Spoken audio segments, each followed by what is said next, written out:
All right, welcome back to the deep dive.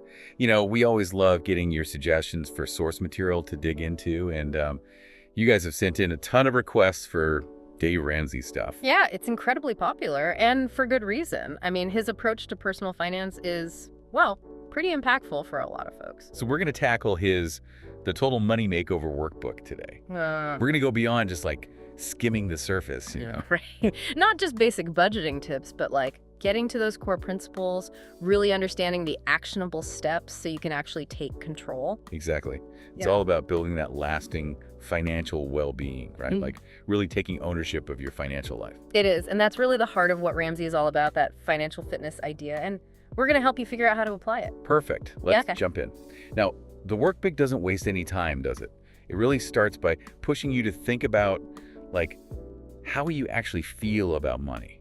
Yeah, I remember the 10 situations test it has where you're rating, how comfortable you are talking about different financial topics. Right. And it connects that to your overall financial health. Yeah. Like, the more comfortable you are discussing money, the better shape you're likely in financially. Yeah, that's the suggestion. It's pretty fascinating. People who are financially secure tend to be a lot more, open about it, at ease, talking about money matters. Makes sense. I mean, it's not just about, like, casual conversation, right? Yeah. It's more about that feeling of, I guess, control and understanding, being able to actively engage with your finances without it, causing anxiety. Exactly. Seeing money as a tool, something you can use to achieve your goals instead of like this source of constant stress.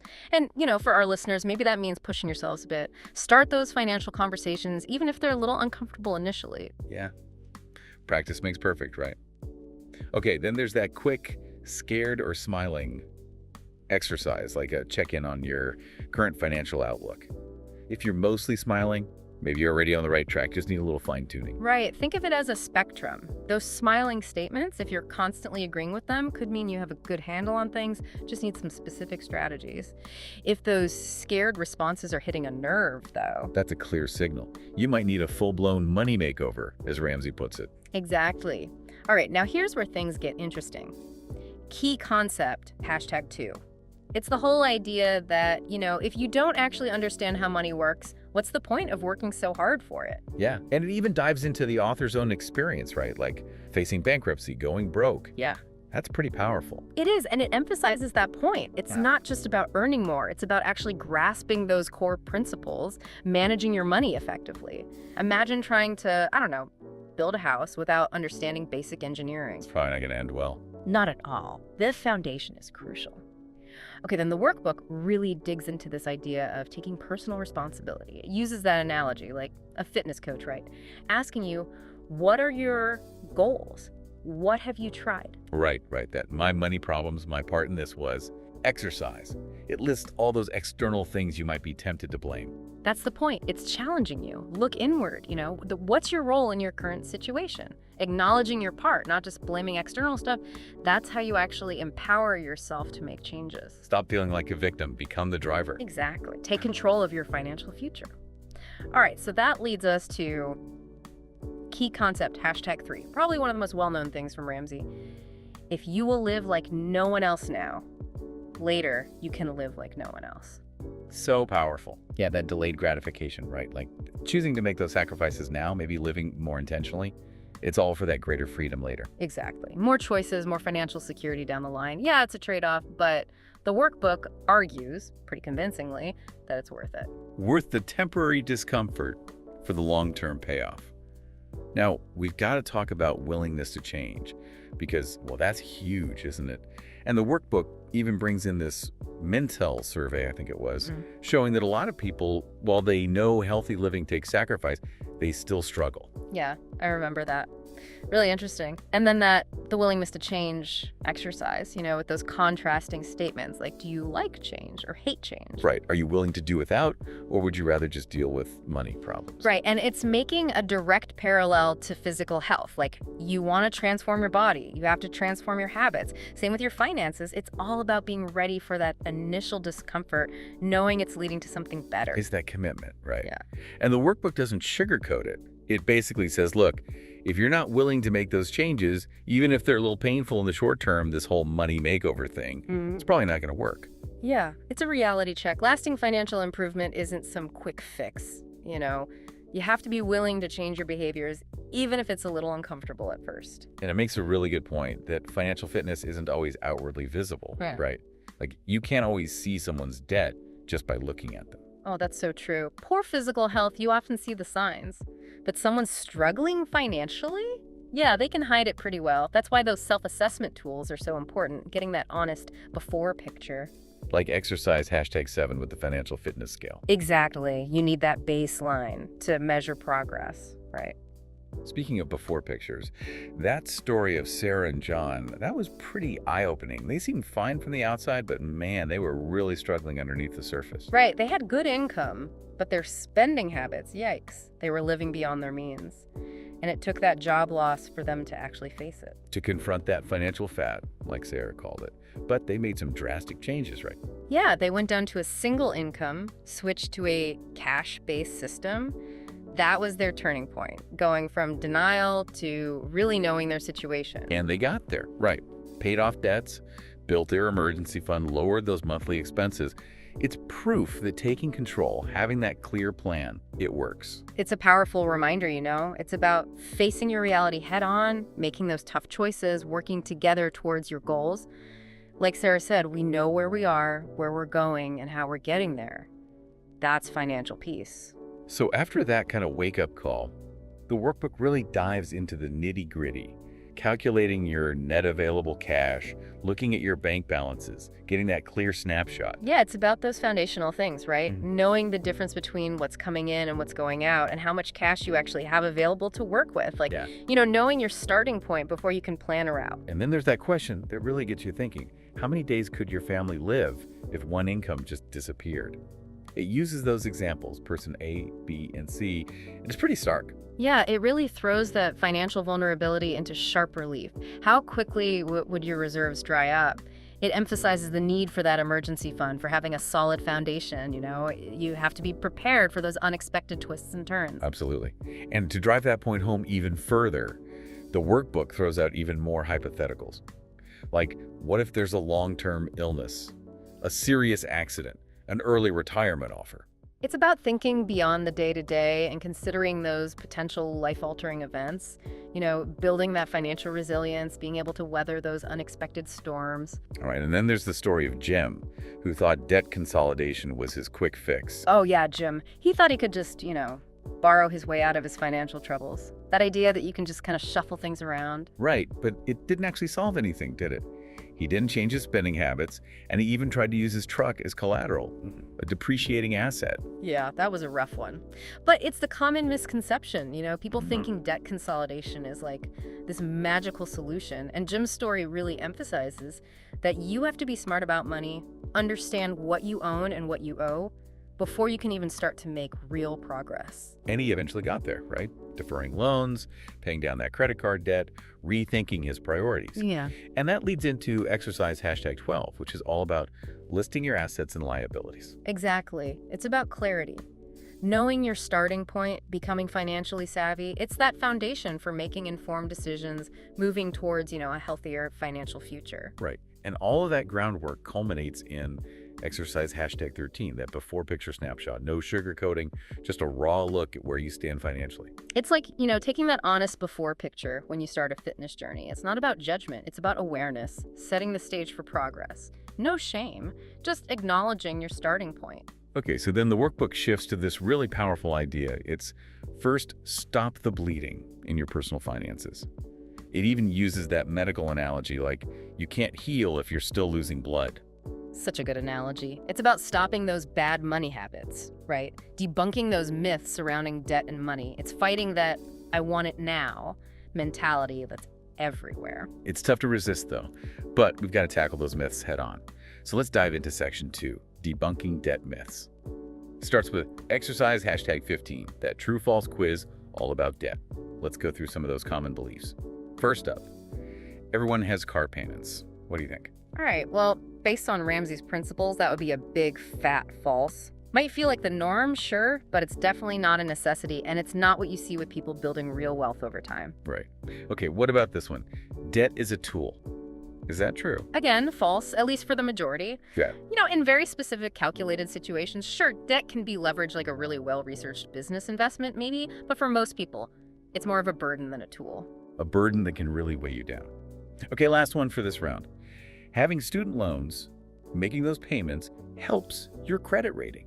That's tricky because technically it's true, but only if you're making those payments on time, consistently. Missed payments, your rating takes a hit. And even if you're paying on time, a huge student loan balance, lenders might see that as a risk when you're trying to, say, get a mortgage. So it's not as straightforward as it might seem at first. Okay, now we have exercise #16 that, did you know, fill in the blanks.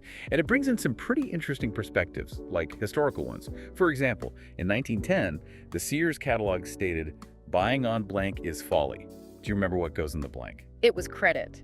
Isn't that fascinating? Back then, buying on credit was considered foolish. Makes you think about how much societal attitudes have shifted. It does. It's ironic, actually, because today, so many retailers, even Sears themselves for a while, make more profit from those credit card fees and interest than from actually selling things. Mind-blowing, right? Okay, next one. This is from Proverbs, right? Proverbs 22.7 says, "The rich rules over the blank, and the borrower is blank to the lender." The answers are poor and servant. Pretty strong words. Very direct. It highlights that power dynamic, When you're in debt, you're in a subordinate position to whoever lent you the money. Something to really think about. Okay, and a quote from Beverly Sills, this one really resonated with me. "There is no blank to any place worth going." What's the missing word? No shortcut. It ties back to that live like no one else now concept. You can't just, skip steps and expect lasting success. Building wealth, achieving financial freedom, it takes work, dedication, consistency. No magic bullets, right? Yeah. Okay, last one from this exercise. If you want to know how wealthy people get and stay wealthy, talk to blank people. Who should you be talking to? Wealthy people. It sounds obvious, but so many people try to reinvent the wheel. Why not learn from those who've actually done it? Like, if you want to get in shape, you wouldn't ask someone who's never exercised a day in their life, right? Makes sense. Learn from the experts. Now, the workbook also has a pretty strong warning about lending money to friends or relatives, and it brings up exercise #17 with those hypothetical scenarios that can get awkward fast. Oh yeah, those are tough. Lending money to loved ones can be a recipe for disaster. It can breed resentment, misunderstandings, even ruin relationships. The advice to avoid it and just keep your friendships as friendships is really solid. Money and family or friends, often a bad mix. Okay, back to those true-false debt myths. Number 4. If you need a car right away but don't have much money, a tote-the-note car is better than no car at all. True or false? False! Absolutely false. Tote the note. Dealerships often prey on people who are in a tough spot, charging sky-high interest and setting up these crazy loan terms that are almost impossible to meet. Find a cheaper, reliable car that you can buy outright, even if it's not your dream car. It's so much better in the long run. Avoiding that cycle of debt is key. All right, myth number 5. The best way to make a major purchase is with those 90 days, same as cash offers. Also false. Those offers are sneaky. They sound appealing, but if you don't pay the entire balance within those 90 days, bam, retroactive interest hits you, and it can be brutal. Save up and pay cash for those big purchases. It's worth the wait. Okay, myth number 6. Debt consolidation is a smart idea if you have a lot of different debts. What do you think? False. Ramsey calls it debt consolidation for a reason. It often doesn't fix the underlying problem, which is, overspending, not managing your money well, you're just shuffling things around. Plus, people often end up racking up even more debt after consolidating. It's like a Band-Aid on a broken leg. And finally, this one's kind of scary. If you're restructuring your debt, it's smart to get a second mortgage and finance your house for more than it's worth. Oh, huge false on that one. That's so risky. You're still carrying all that debt, but now you could potentially owe more on your house than it's actually worth. If you have to sell, you could end up underwater. It's playing with fire, financially speaking. Makes sense. Now we're at key concept #5. Getting smart about buying a car and ditching that belief that, car payments are just a way of life. And the workbook throws out some pretty mind-blowing stats about the average car payment, the typical length of car loans. Yeah, the average car payment in the US is something like $495 a month, with loans stretching out to almost 6 years. And when you look at the amount of money you could potentially build by investing that $495 every month instead. It's shocking. We're talking millions of dollars over a lifetime, assuming a reasonable rate of return. It really reframes that whole idea of car payments, right? Like Right. suddenly it's not just a normal part of life, it's this huge obstacle to building wealth. It is. And Ramsey's solution isn't just about getting a slightly cheaper car with a slightly smaller payment. He really pushes the idea of buying less expensive cars outright with cash whenever possible. Break free from that cycle of car payments, free up that income, and then put that money to work building wealth. That's the key. He even suggests a strategic approach, starting with that more affordable used car, paid in full, and then as your savings grow, you can gradually upgrade to a slightly newer used car, still paying cash. So you're always staying ahead of the curve, not letting car payments drag you down. What about leasing? I feel like that's a common option people see as a savvy financial move. Well, Ramsey would strongly disagree. He calls leasing an incredibly expensive way to operate a vehicle. It's like renting to own, but you're paying a premium for the privilege. And a lot of people don't realize you don't get those truth in lending statements with leases like you do with loans. So you might not even be fully aware of the interest you're paying. Exactly. And the interest rates on leases can be brutal, often averaging around 14%. Exercise #19 really breaks it down, showing the true cost of owning versus leasing, even factoring in routine maintenance like oil changes and tire rotations. And it addresses that argument some people make that you can lease for a business tax deduction, right? Right. And while there might be a short-term tax advantage, you're still dealing with depreciation, those high interest rates, and you're often limited in how much you can drive. It doesn't really make sense in the long run if you're trying to build wealth. And that brings up another key point the workbook makes. Depreciation. New cars lose value so quickly, it's crazy. 60% of their value in just 5 years, and that's a loss you're directly absorbing when you buy a brand new car. So buying a reliable used car with cash, that's where you really start saving. You bypass that huge initial depreciation hit. And I know some people might think, well, what about the warranty? Don't new cars have better warranties? They do, but the cost of that rapid depreciation on a new car, it far outweighs the potential benefits of that new car warranty. Now, this is where Ramsey gets really interesting. He introduces what he calls the drive like a millionaire strategy.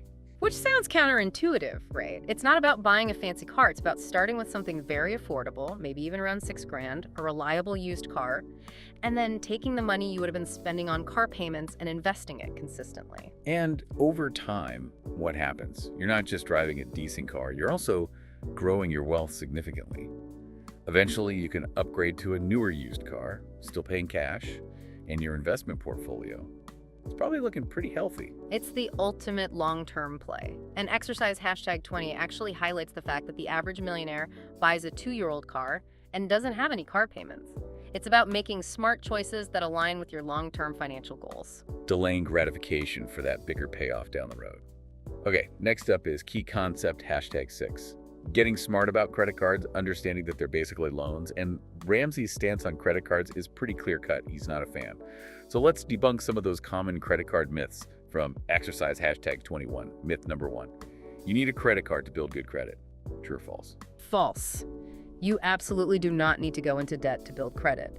You can achieve those goals buying a house, securing a loan if absolutely necessary, without ever relying on a credit card. Myth number 2. It's good to have at least one credit card for emergencies. False again. A fully funded emergency fund, that's your real safety net. Not relying on a credit card, which can very quickly spiral into more debt. Okay, myth number 3. Giving teenagers credit cards with a low limit is a great way to teach them responsibility.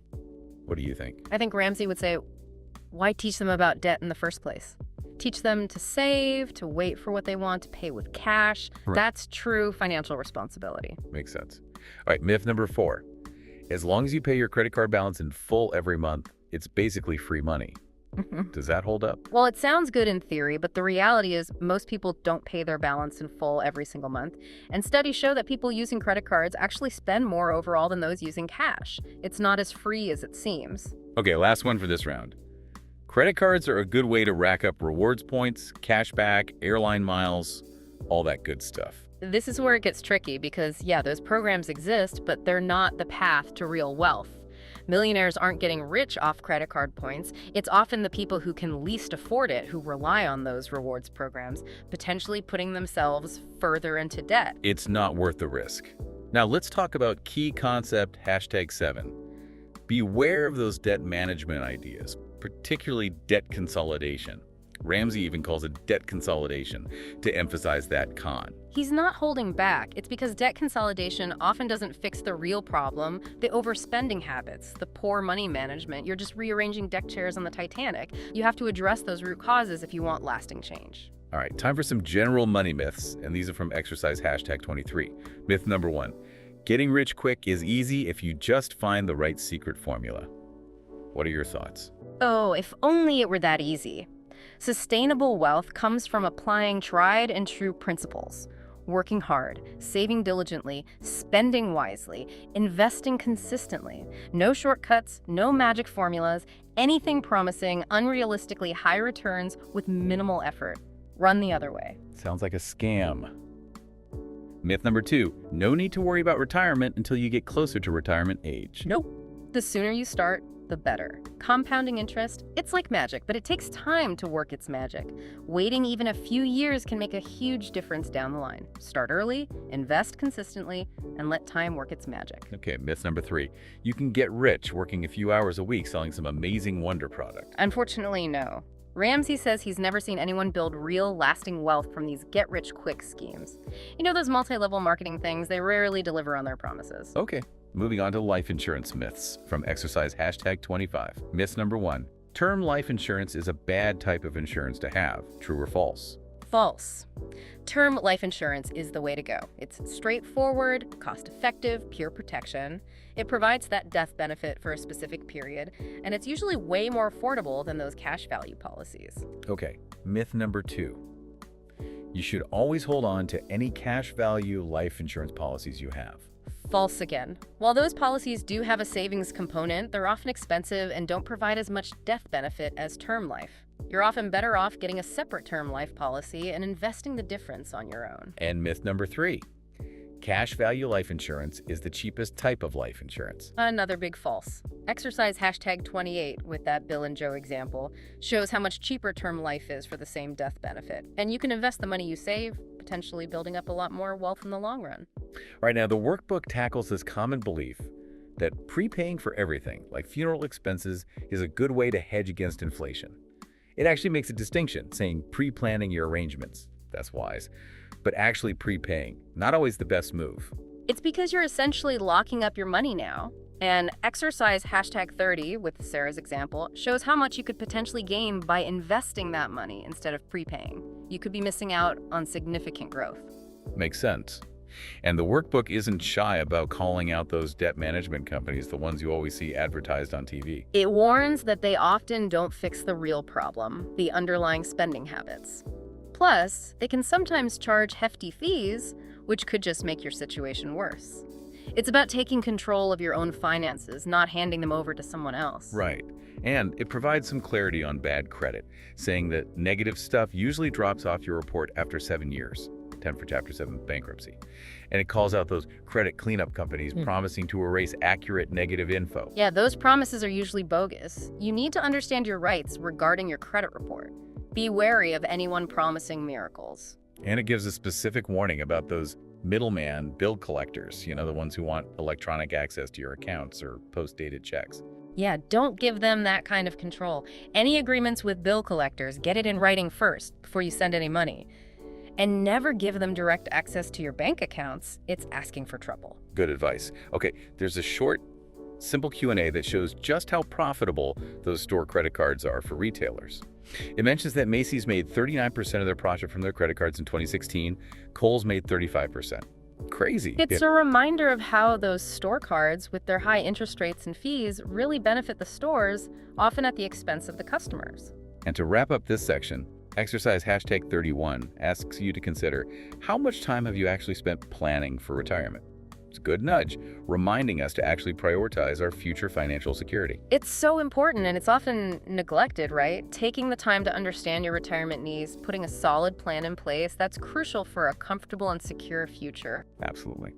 Okay, let's move into section 3, taking control and building a foundation. It kicks off by highlighting the often overlooked benefits of just using cash for your spending. Ugh. Like you tend to spend less, have more control of your budget, it's tangible. Yeah, cash is king for a reason. When you're working to gain control of your finances, that tangible nature of physical cash, it makes you more aware of your spending. It's a great tool for staying on track with your budget. Then we tackle some insurance myths with exercise #33. First up, as you get older, kids leave home, you need less life insurance. What do you think? Actually, the opposite is often true. Your need for life insurance can actually increase as you take on more financial responsibility. Maybe you have a bigger mortgage, you're supporting aging parents, whatever it is. Makes sense. Okay, another myth. Term life insurance is a waste of money because it doesn't have that cash value component. False. We talked about this before. Term life insurance provides pure protection, that death benefit for a specific period. It's a key part of a sound financial plan, protecting your loved ones if something happens to you. All right, myth number 3. Disability insurance isn't really that important. Also false. The risk of becoming disabled is higher than most people realize, and disability insurance provides that crucial income replacement if you can't work. The workbook suggests getting coverage that replaces 50 to 70% of your income, just in case. Good to know. Myth number 4. If you're healthy, a high-deductible health plan is always a bad idea. False. While you'll pay more upfront for healthcare, those monthly premiums are usually lower. If you're healthy, don't go to the doctor often. It can be a good strategy. And for our self-employed listeners, HSAs, those can be a great option too. Okay, and finally, long-term care insurance is only for nursing homes. Not true. It covers a lot more than just nursing homes. In-home care, assisted living, adult daycare, all of that. The workbook suggests considering it as you get closer to 60 because those long-term care costs can be enormous. Good reminder. Now, the workbook provides exercise #36 to help you calculate how much life insurance you actually need. A common guideline is around 10 times your annual income, right? Yeah, that's a good starting point to ensure your family's protected, that they'd be able to maintain their lifestyle if something happened to you. It's a big responsibility, making sure your loved ones are taken care of. Okay, now we've got some will myths to debunk with exercise #38. First up, everyone needs a living trust. Myth. Living trusts have their place, but for most people, a well-written will is enough. It's simpler, often less expensive, and it covers those basic estate planning needs. Okay, myth number 2. If you die without a will, your assets automatically go to your spouse and kids. Oh, that's a dangerous one, and it's absolutely false. Dying without a will, the state decides where your stuff goes, and it might not be what you want at all. Plus, probate court can be a nightmare, costly and time-consuming. Do your loved ones a favor and make a will. There's even that proverb, right? Proverbs 13.22. A good man leaves blank to his children's children. An inheritance. It's a beautiful reminder to think beyond just ourselves, to plan for future generations. It's part of that responsible stewardship of your wealth. All right, now the workbook shifts gears to talk about the dangers of, keeping up with the Joneses. Comparing ourselves to others, trying to keep up with those external appearances, it can be so toxic. Oh, it is. And the case study, Bob and Sarah, perfectly illustrates that point. High income, but a negative net worth because they were spending way beyond their means. They were financially overweight, but trying to hide it with all these fancy things. Yeah, that living in denial exercise that follows, that one really gets you thinking. Are you prioritizing outward appearances over your actual financial well-being? And, I've been there. I remember that unreliable Jaguar I used to own. That was a painful lesson. Oh, I remember that story. It's a perfect example of how clinging to those unaffordable possessions, trying to project a certain image, it can backfire. It's about letting go of that ego-driven spending and focusing on what truly matters. It's a tough lesson to learn sometimes, but worth it in the end. All right, the workbook then emphasizes the importance of committing to this financial journey, even comparing it to climbing a mountain. It's not always easy, but it gets easier over time. Exactly. It's about building those positive habits. The more you do the right things, the more natural it becomes. Okay, we've reached the famous baby steps. First up, baby step 1, save $1,000 fast. Ramsey really emphasizes that order, right? It's not just a random list. That order is key. And baby step 1, saving that initial $1,000, it's about creating that small but crucial buffer. It's a mini emergency fund to prevent you from going further into debt when something unexpected happens. But even before you start on baby step 1, there's a prerequisite, right? You have to create a written budget, Yeah. a real detailed, no-holds-barred budget. It even says a budget is telling your money where to go instead of wondering where it went. It's so true. Without a budget, your money just kind of disappears and you have no idea where it went. It's like driving without a map, you're just wandering aimlessly. Exercise #N.